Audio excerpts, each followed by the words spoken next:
thank you, ladies and gentlemen, for attending today. I usually begin by issuing a disclaimer, so I'll do that today as well.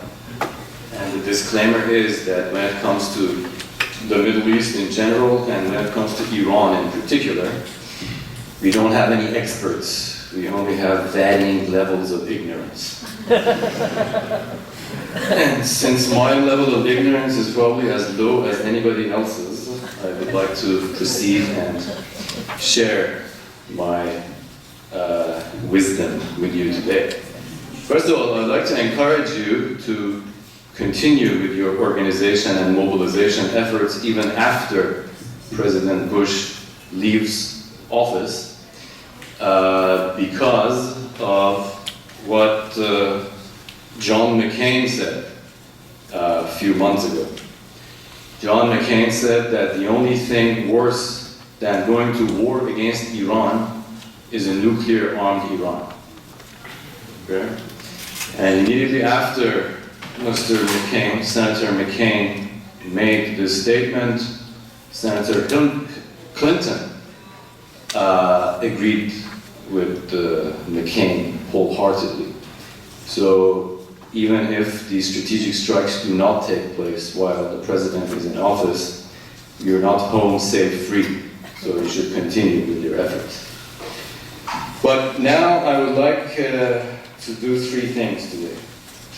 Since I'm an Iranian, I would first like to talk about Iran's motivations for achieving nuclear capability.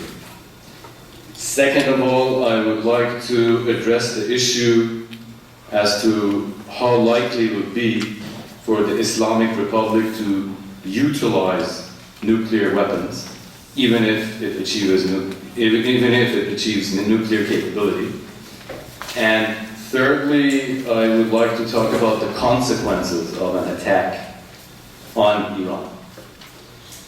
As far as motivations are concerned, Iran does have a number of logical motivations for achieving nuclear capability. First of all, there's the economic motivation. Prior to the revolution of 1979, Iran used to produce 6 million barrels of oil per day. It consumed about 800,000 barrels of those produced, and it exported the rest. Today, the Islamic Republic of Iran produces some 4 million barrels of oil per day, and it is consuming 2 million of those 4 million barrels. When Ayatollah Khomeini came, he called on the Iranian people to go forward, be fruitful, and multiply. And the Iranians responded in a very positive manner. And as a result of this, the population of the country has more than doubled in the course of the past 27 years.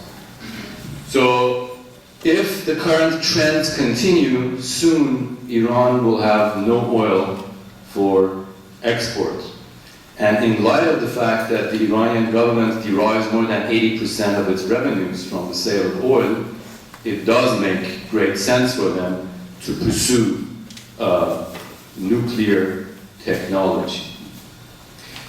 More importantly, there is the strategic dimension. Iran lives in a very dangerous neighborhood. It is surrounded by states that do have nuclear weapons, Pakistan and Israel in particular, and Iran has had issues with both of these countries. Iran is also increasingly being encircled by the United States. There's a great debate between the Iranians and Arabs as to how we should refer to this body of water. Is it the Persian Gulf or is it the Iranian Gulf? And historically, of course, it has always been the Iranian Gulf. And I, being an Iranian, I favor Iranian Gulf. But increasingly, it's beginning to look like an American lake. Right? The United States has stationed the 5th Fleet in the Persian Gulf. It controls the strategic waterway, and the United States is not only in the Persian Gulf, but now in Iraq, in Afghanistan. It is a strategic ally of Turkey. It is building military bases throughout Central Asia.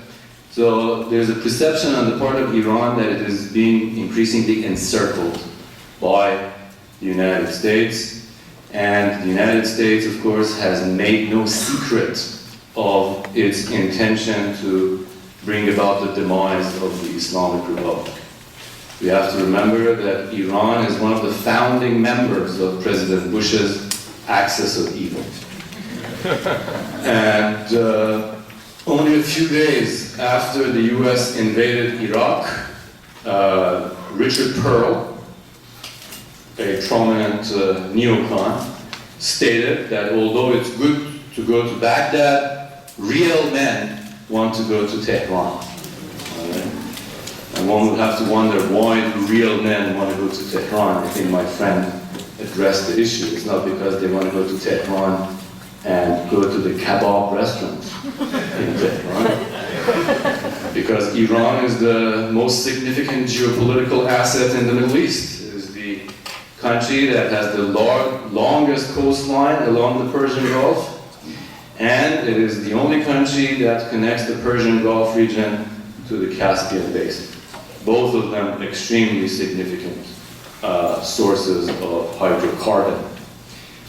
Now, so the Iranians recognize this, and therefore they are, I think, interested in building the infrastructure for developing nuclear capability.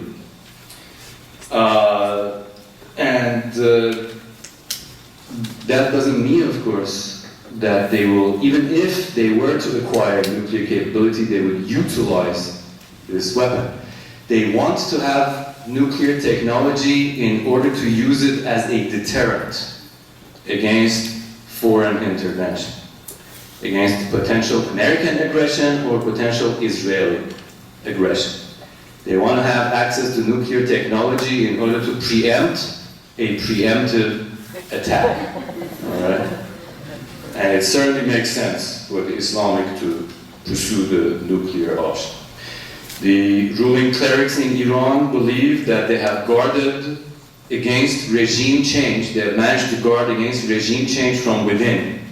And now they want to be able to be in a position to guard against regime change from without. The ruling elite in Iran has paid attention. They have seen what happened to Saddam Hussein in Iraq, and they've also seen what did not happen to Kim Jong-il in North Korea. And as a result of this, they have drawn the appropriate lessons. What about this notion of the mad mullah argument? I'd like to address this issue that if Iran has nuclear weapons, it would use it against Israel or would share it with terrorist organizations. I believe it is extremely unlikely that Iran would ever utilize or give nuclear technology to other groups. First of all, Iran says that it is interested in Israel, what it refers to as occupied Palestine, because the Islamic Revolution in Iran was made from the very inception for the oppressed people of the world, they say.